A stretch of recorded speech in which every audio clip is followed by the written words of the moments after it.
Hello बच्चों, let's see this question. This question says a circular coil carrying current I is placed in a region of uniform magnetic field acting perpendicular to a coil as shown. Mark the correct statement.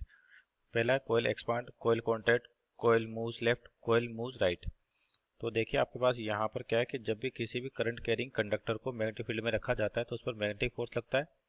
तो की concept क्या होगा basically, पहले तो यहाँ पे force on a current carrying conductor, force on a current carrying conductor, current carrying conductor placed in a magnetic field, placed in magnetic field।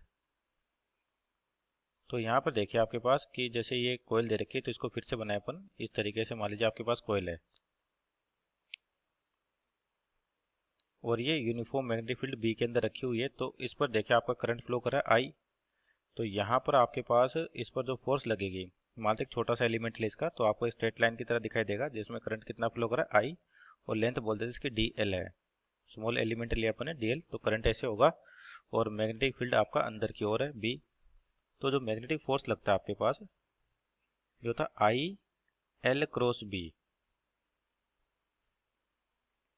जहाँ पे एल क्या आपका डिस्प्लेसमेंट वेक्टर, जो अपनी डीएल है, छोटा सा एलिमेंट लिया डीएल, तो ये आपका डिस्प्लेसमेंट वेक्टर की तरह बिहेव करेगा। और यहाँ देखेंगे डीएल की डायरेक्शन होगी करंट की डायरेक्शन, तो बी और डीएल में एंगल है आपके पास 90 डिग्री, तो cos 90 कितना हो जाएगा आपके पास 1। तो मैग्नेटिक फोर्स आएगा आई एल बी, और ये डीएल लिया तो आई डी एल बी।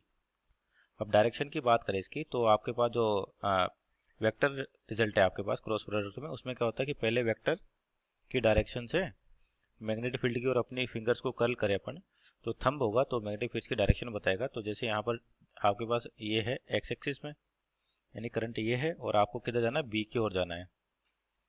तो यानी कि यहाँ पर फिंगर ओपन करके क्रॉस में ले जाए तो आपका थंब ऊपर की ओर पॉइंट करेगा, तो मैग्नेटिक फील्ड किधर लगेगा, मैग्नेटिक फोर्स किधर लगेगा, आउटसाइड लगेगा। तो ये कहानी क्या होगी, हर एक के साथ रिपीट होगी, तो जो मैग्नेटिक फोर्स है आपका वो बाहर की ओर लगेगा।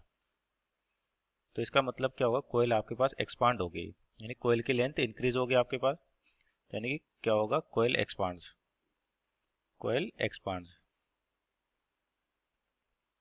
पर यहाँ पे नेट फोर्स निकालें एफ नेट, तो यहाँ पर क्या सिमेट्रिक है, तो जितना फोर्स आपके पास इसके लेफ्ट पोर्शन में आउटवर्ड होगा उतना ही राइट पोर्शन में आउटवर्ड होगा।